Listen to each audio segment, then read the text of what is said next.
जय संविधान, जय भीम, महात्मा गांधी की जय, गोडसे मुर्दाबाद। देखिए, ये जो जीएसटी में रिफॉर्म के नाम पर जीएसटी में रद्दोबदल किया गया है और ये आभास दिया गया है देश की जनता को, या देने का प्रयास किया गया है कि ये जनता के हित में है और इससे जनता का फायदा होगा, ऐसा गोदी मीडिया का और सरकार के लोगों का कहना है। लेकिन देखिए कितनी चतुरता से सरकार ने जनता की जेब में कुछ नहीं डाला। पिछले 8 साल में लाखों करोड़ों रुपए जनता की जेब से निकाले, और जो ये अभी भी जुमला दिया है, जो जीएसटी घटाने के नाम पे दिया गया है, इसको समझने की आवश्यकता है। देखिए, ये बात बिल्कुल पक्की हो गई थी और ये भारतीय जनता पार्टी के नीतिकारों को पता चल गया था कि ये जो उपराष्ट्रपति पद के मामले में हुआ है, इससे बहुत ज्यादा इश्यूज फंस गए हैं और इतने ज्यादा फंस गए हैं जो भारतीय जनता पार्टी ने कभी सोचा नहीं था। देखिए, सबसे बड़ा मुद्दा जिसको हम लोग बार बार डिस्कस कर रहे हैं, क्योंकि सूत्र ये बताते हैं और सोशल मीडिया के हिसाब से और जो अभी तक जानकारी मिल रही है उसके हिसाब से, जो जगदीप धनखड़ साहब का इस्तीफा हुआ स्वास्थ्य के आधार पे हुआ और उसके बाद उनके स्वास्थ्य के बारे में कोई सूचना नहीं मिली, कोई मेडिकल बुलेटिन नहीं आया उस व्यक्ति के बारे में जो देश का उपराष्ट्रपति था और देश के दूसरे सबसे बड़े संवैधानिक पद पे बैठा हुआ था। यह भी बात जनता के सामने आई कि उनको जो उनका अधिकार था, उनको एक बंगला मिलना, वो बंगला उन्हें नहीं मिला, और जिसकी वजह से इंडियन नेशनल लोकदल के चौटाला साहब के फार्म हाउस में उन्हें जाके ठिकाना ढूंढना पड़ा। नया भवन खाली हो गया। लेकिन भारतीय जनता पार्टी को यह पता चल गया कि यह पांसा बहुत उल्टा पड़ गया, क्योंकि आज से 3-4 साल पहले जब भारतीय जनता पार्टी की इस प्रकार के सख्त निर्णय लेती थी, क्योंकि जनता उनके साथ थी, इसलिए उनको ये लगता था कि जनता को ये लगता था कि ये मोदी जी का स्ट्रांग हैंड है, और उस स्ट्रांग हैंड के पीछे आप जानते हैं खेल जो था वो चुनाव आयोग का था और वोट चोरी का था। क्योंकि किसानों का चाहे असंतोष हो, चाहे युवाओं का असंतोष हो, चाहे किसी समाज के वर्ग का असंतोष हो, जीतना भारतीय जनता पार्टी को था। क्योंकि चुनाव आयोग की जैसे अब धीरे धीरे कलई खुल रही है, कर्नाटका की एक और सीट के बारे में कलई खुल रही है, हरियाणा के बारे में कलई खुल रही है, महाराष्ट्र के बारे में तो पहले ही पता चल गया है। 10 तारीख को राहुल गांधी जो हाइड्रोजन बम छोड़ने वाले हैं उससे भी रसकोद्घाटन होगा, और जिस प्रकार का रिस्पांस मिला राहुल गांधी को, तेजस्वी यादव को बिहार के अंदर, उससे भारतीय जनता पार्टी को यह लगा, मोदी जी और शाह जी को यह लगा कि जो ये उपराष्ट्रपति का मसला उन्होंने उलझा दिया और फंसा दिया, ये बहुत नुकसानदायक उनके लिए हो गया। और अगर धनखड़ साहब ने 10 तारीख को इस इलेक्शन होने के बाद ये बता दिया कि मैंने इस्तीफा नहीं दिया था और अंडर ड्यूरेस ये सारा कांड हुआ है और ये हैंड रिटन इस्तीफा नहीं है, इसलिए मैंने इस्तीफा नहीं दिया था और ये एक प्रकार की नौकरटंकी थी, और क्योंकि मैं बीमार था इसलिए मैं जनता के सामने नहीं आ पा रहा था, प्रेस में नहीं आ पा रहा था, और ये इतना बड़ा इशू बन जाएगा देश के अंदर कि भारतीय जनता पार्टी इसका जवाब नहीं दे पाएंगे, क्योंकि जगदीप धनखड़ साहब उपराष्ट्रपति थे, राज्यसभा के अध्यक्ष। 9 तारीख को इलेक्शन में क्या होगा? 9 तारीख में या तो रेड्डी साहब जीतेंगे इंडिया गठबंधन के, या एनडीए के जीतेंगे। अब इन दोनों में से अगर मान लीजिए अगर इंडिया गठबंधन के रेड्डी साहब जीत जाते हैं तो मानी बात है कि फिर तो ये सरकार के ऊपर उल्टी गिनती अगले दिन से शुरू हो जाएगी,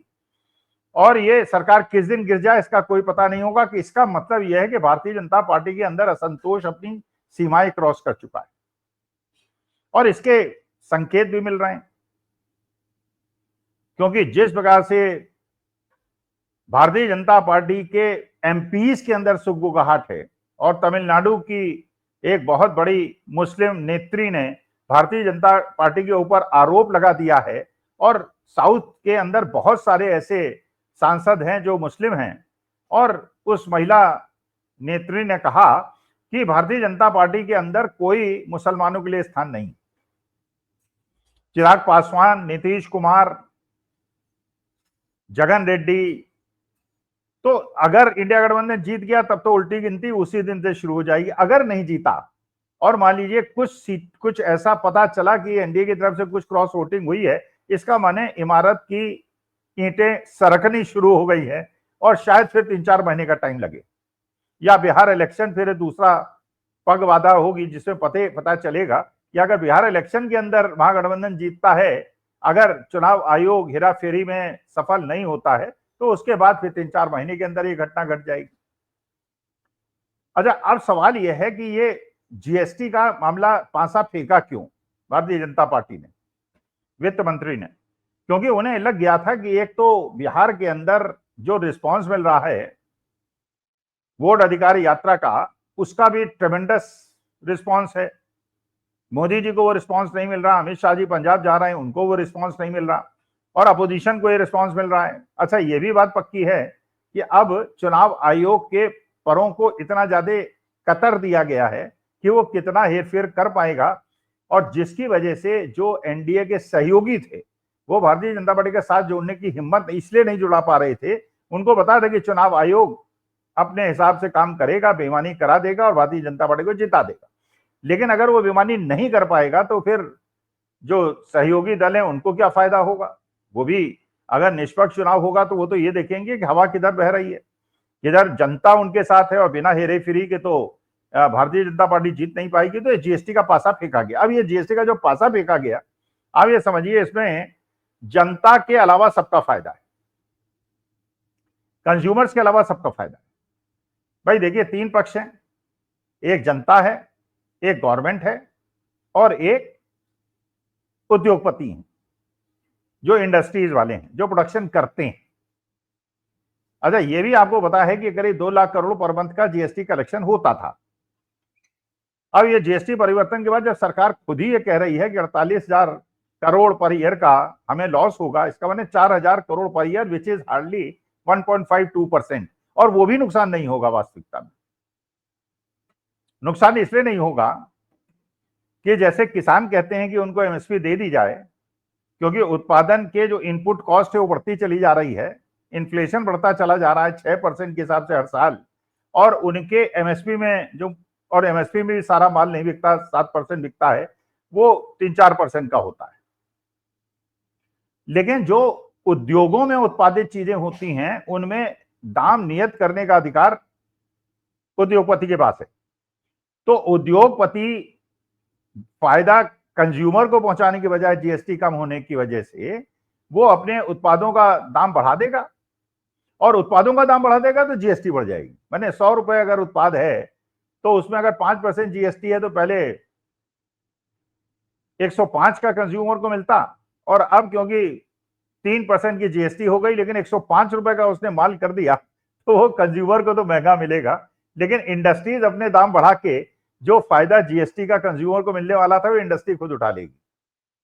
और जब इंडस्ट्री उठाएगी तो इंडस्ट्री के दाम बढ़ाने की वजह से जो जीएसटी कलेक्शन है वो सरकार का बढ़ जाएगा, तो सरकार को भी फायदा हो जाएगा। तो सरकार को भी फायदा हो जाएगा, इंडस्ट्री को भी फायदा हो जाएगा, और कंज्यूमर को नुकसान होगा, फायदा कोई नहीं होगा। एक और,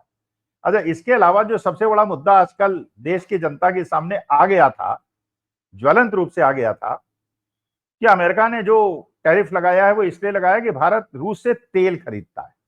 और ये देश की जनता को पता चल गया था कि हम तेल खरीदते हैं 30% सस्ता रूस से।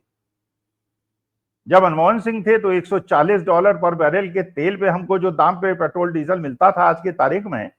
वो $80 होने के बावजूद और 30% रूस से कम दाम पे मिलने के बावजूद 90 और 95 रुपए का मिल रहा है। अच्छा, मानी बात है, पेट्रोल डीजल में दाम बढ़ेंगे तो सारे इन्फ्लेशन बढ़ जाएगा, कंज्यूमर को हर जगह बस के किराए में, टेम्पो के किराए में, हर जगह किराए में दाम बढ़ जाएंगे, जो माल आएगा उसके ढोने में किराए बढ़ जाएंगे, तो कंज्यूमर को उसमें नुकसान होगा। लेकिन उन्होंने किया क्या कि ये बात क्योंकि जनता के बीच में चली गई थी कि 30% चीप हमको रूस से तेल मिल रहा है, और उसमें अगर रिडक्शन कर देते तो जीएसटी न भी कम करते, 30% आज पेट्रोल डीजल के दाम कम हो जाएं तो देश की अर्थव्यवस्था में वैसे ही इन्फ्लेशन बहुत ज्यादा कम हो जाएगा, चीजों के दाम कम हो जाएंगे, लेकिन इंडस्ट्री को उससे नुकसान हो जाएगा। तो उस चीज को एक तो दबा दिया। अच्छा, एक और इनको अब ये पासा इसलिए फेंका इन्होंने कि हो सकता है कि अगले 5-7 दिन के अंदर अगर उपराष्ट्रपति पद में इंडिया गठबंधन का व्यक्ति जीत गया, या धनखड़ साहब ने कोई ऐसे उद्घाटन कर दिया, या राहुल गांधी ने कोई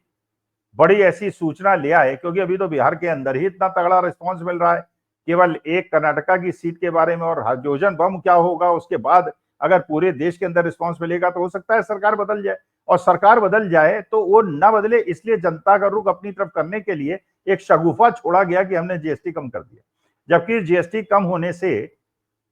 जनता को फायदा नहीं हुआ, फायदा केवल इंडस्ट्री और गवर्नमेंट को हुआ। अच्छा, एक और नया खेल कर दिया जिसपे शायद आप लोगों की निगाह पड़ी या नहीं पड़ी।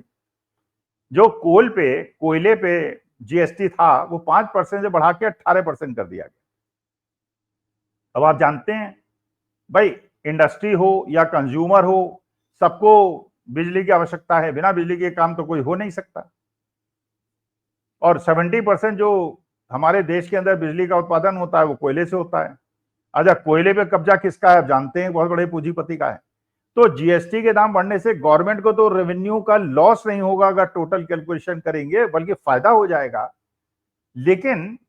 जितना जीएसटी घटने से और उद्योगपतियों के दाम बढ़ाने से अगर कोई फायदा होता भी तो वो कोल के कॉस्ट बढ़ने से हो जाएगा। तो सरकार को कोई नुकसान नहीं होगा, उद्योगपति को कोई नुकसान नहीं होगा। लेकिन अभी क्योंकि बिहार का इलेक्शन है तो एक शगुफा छोड़ना था कि हमने 8 साल तक जीएसटी के अंदर अवैध वसूली करने के बाद जीएसटी को कम कर दिया। वास्तविकता में कम कुछ नहीं किया है, केवल एक जुमला है, केवल आपको गुमराह करने के लिए, बिहार इलेक्शन में कुछ अपने पक्ष में हवा बनाने के लिए और गोदी मीडिया को एजेंडा और नैरेटिव देने के लिए एक शगुफा छोड़ा गया है। आप मार्क माई वर्ड्स, 6 महीने के बाद आप कहेंगे कि ये जीएसटी में जो कटौती की गई है, इसकी बजाय अगर तेल के दामों में कम कर दिया गया होता 30% और कोल पे 5% से 18% का जीएसटी न किया गया होता तो जनता का ज्यादा फायदा होता। ये मेरा विश्लेषण है। आप लोग अपने जो मत हैं वो कमेंट बॉक्स पे लिखिएगा, तब देखते हैं कि क्या आपके विचार हैं, क्या मेरे विचार हैं, फिर डिस्कस करेंगे। नमस्कार, धन्यवाद, प्रणाम।